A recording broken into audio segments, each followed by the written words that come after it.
Dốt ngày níខ្ញុំត្រូវទៅសួរចិត្តឲ្យដឹងរឿងហើយអាត្មានេះហើយនំតឃើញមកទៀតវិមាននេះប្រកាសជាមកអង្គុយចាំអាយុជាមិនខានហើយវិមានហើយវិមាននេះគេបានបំភ្លេចហើយនៅអង្គុយចាំគេទៀតបើអញ្ចឹងនេះជាអាការល្អរបស់អញវិមានអូនមកអង្គុយទីនេះធ្វើអីគឺ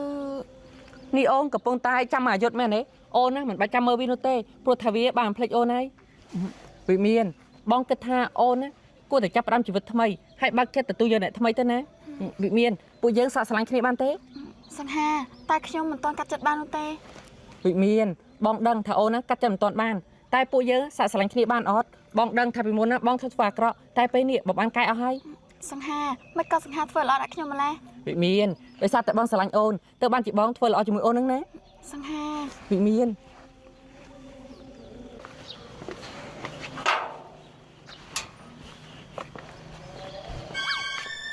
កាត់ចិត្តទៅណាវិមានណែអ្នកទាំងពីរធ្វើស្អីនៅមុខផ្ទះខ្ញុំនេះអាយុធពួកយើងចង់ធ្វើអីក៏បានដែរមិនពាក់ព័ន្ធជាមួយឯងនោះទេយ៉ាងម៉េចនេះឯងនៅប្រច័នវិមានឯងតើបានជានិយាយសម្ដីខ្លាំងបែបហ្នឹង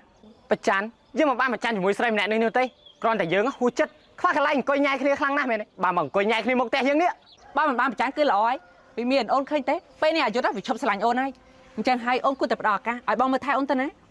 សង្ហាបើអញ្ចឹងពួកយើងសាក់តាក់តងគ្នាទៅពិតមែនទេបើអញ្ចឹងតើពួកយើងនាងស្រីសាវ៉ាលើកមុនថាស្រឡាញ់យើងតែឥឡូវតែតាក់តងប្រុសស្អីតាក់តងក៏តាក់តងទៅយើងមិនខ្វល់នោះទេវិមានឲ្យបងសុំតូនណាអត់អីទេសង្ហាវិមានបងដឹងថាមុននេះអូននិយាយដើម្បីបញ្ជាយុទ្ធមែនទេអត់ទេអញ្ចឹងក៏បានន័យថាអូនចង់តាក់តងជាមួយបងពិតប្រាកដពិតមែនទេដោយសារមួយរយៈនេះខ្ញុំឃើញពីទង្វើល្អរបស់សង្ហាហើយខ្ញុំក៏មិនដែលឃើញសង្ហាប្រព្រឹត្តអំពើអាក្រក់ទៀតដែរអញ្ចឹងហើយខ្ញុំចង់បើកចិត្តទទួលយកសង្ហាទីបំផុតណាការខិតខំប្រឹងប្រែងរាប់ឆ្នាំរបស់បងទទួលបានផលហើយបងពិតជាសប្បាយចិត្តណាស់វិមានចាសង្ហាដោយសារតែខ្ញុំគិតថាយុទ្ធគេជាមនុស្សល្អគ្រប់យ៉ាងតែពេលនេះទើបខ្ញុំដឹងថាយុទ្ធគេជាមនុស្សយ៉ាងម៉េចអញ្ចឹងហើយទៅបានជាខ្ញុំបើកចិត្តទទួលយកសង្ហាហ្នឹងណា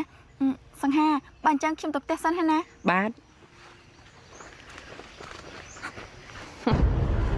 អូនវិមានកុំគិតថាបងចាញ់ល្បិចអូននេះសោះណាកាលពីប្រហែលឆ្នាំមុនបងចាញ់បោកអូនតែប្រហែលឆ្នាំក្រោយម្នាក់បងមិនល្ងងឲ្យអូនយកល្បិចនេះមកបោកបងបានទៀតនោះទេអូនវិមានកុំមិនទៅបងអីសោះណាអូនជាអ្នកយកកមិនលោអន្តែឲ្យខ្លួនឯងនោះទេថាយ៉ាងម៉េចវិមាននេះឯងចង់និយាយថាអាយុធវាគ្មានប្រតិកម្មអីសោះអញ្ចឹងហ៎ពិតមែនហើយបងខ្ញុំគិតថាគេមិនបានបាត់បង់ការចងចាំនោះទេតែគេមិនបានស្រឡាញ់ខ្ញុំច្រើនជាងទៅបានជាគេធ្វើមិនស្គាល់អ្នកគ្រប់គ្នាវិមានតែឯងមិនឃើញសកម្មភាពអាយុធកាលពីម្សិលមិញទេថាវាដូចជាបាត់បង់ការចងចាំបង្រៀបបង្រៀតនេះគ្រាន់តែគេមានអាការៈឈឺក្បាលបងក៏វាយស្មានថាគេបាត់បង់ការចងចាំអញ្ចឹងហ៎ពិតមែនហើយវិមាននៅមានអាការៈច្រើនទៀតដែលបងងាកសង្ស័យ